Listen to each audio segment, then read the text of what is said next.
Hey, how you doing, folks? Rich Van Tassel back with you. It is Sunday, March 19th, 2017, doing a little NBA in depth. Of course, the big news is the fact that the Cleveland Cavaliers rested Kyrie Irving, LeBron James, and Kevin Love last night in the loss to the Los Angeles Clippers. The game was another one of the Saturday primetime games. Of course, last week when you had the Golden State Warriors and the San Antonio Spurs playing, both teams were resting guys. Um, a lot to talk about with this one. I didn't do the video last week. I did a video last year where I talked about resting players. That was more just looking at it from an aspect of how well a team can play, how important I think it is. Just to rehash, I think you play every game as you can do it. You start the guys. If you want to monitor their minutes within the game, you do that. But to rest guys, I don't like things going out of rhythm and all that. Frankly, I'm a little embarrassed for the NBA with what happened last night. I'm reading some of these things. You have an article on ESPN. Inside the numbers on LeBron James' crazy workload is the headline. I guess, they're already trying the PR game here. And it says that James refuses to slow down, saying, "I'll rest when I retire." That's just the first part of the article. Or you'll rest last night when you're caught drinking coffee on the sideline of the game. Now, look, I don't really question LeBron James' commitment. He puts in a lot of minutes. He puts in a lot of times. He's a hard worker. But, I don't get how they're coming out with this article, how he's making these statements. It's basketball, folks. I'm sorry, you're getting paid a lot of money to play basketball.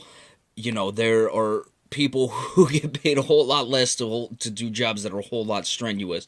And I don't even want to go down that path to begin with. Now, this thing for me, as a Celtics fan, it helps the Celtics when they lose, but it's also showing that they're not necessarily taking the Celtics that serious.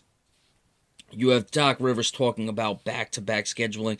They've done a job to limit the back-to-backs. Look, I've made it clear. I think that the best way to solve it is to stop whoring these guys out for game after game. They're trying to put LeBron James on as many games as you can.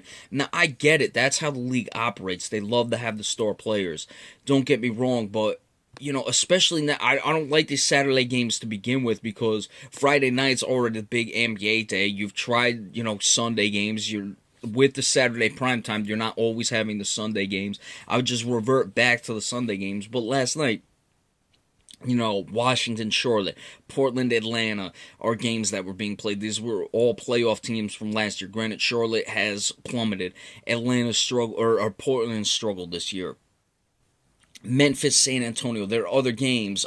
Houston, Denver was a game that you could have put on. Golden State, Milwaukee, and that's not even going to solve the problem. I get it, but a lot of times what you have is you have the teams like a Cleveland.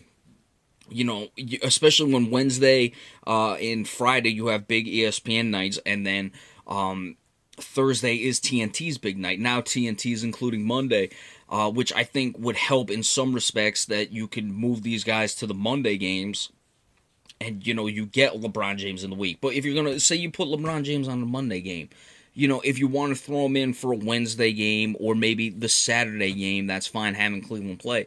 But what the NBA tries to do is they'll try to have, Cleveland play Thursday, then back-to-back Friday, or then Friday back-to-back Saturday, sometimes on national television. I'd say correct that.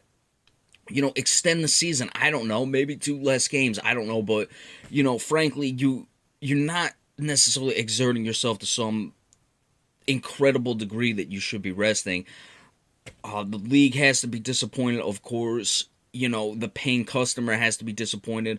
I get the team's responsibility is to win a championship, but your also responsibility is to give the paying customers what they want. So let's see if this hurts the NBA. Let's see if Adam Silver comes out and tries to do something. I made the comment last year in the finals, you were having 2 games off after every travel day. I believe the last 3 games of the series took 9 days. You cut out some of those games, give them to them in the regular season. You don't need in the finals 2 days off between each travel game, especially when you're doing the 2-2-1-1-1, after you switch from the 2-3-2. Excuse me. If you went back to that, 3 games in 9 days on the finals. Excuse me. Of course, you have no back to backs in the playoffs at all, but even if you brought down to 3 games for 7 days, that's still, I think, more than enough rest than you need, and you throw 2 games onto the regular season. You've already extended the All-Star break. Maybe start it a few games earlier. No one's necessarily even caring that much about the games in October anyway, except for the big, hardcore NBA fans. And, because you have football going on. But instead of starting it October 27th, start it October 20th. I don't know, extend it a few extra days. But you have to do something. And here's the thing, even if you do that, guys will still find a way to rest. I believe Jalen Rose may have had the best solution. If you finish the last game as healthy, you have to play the next game.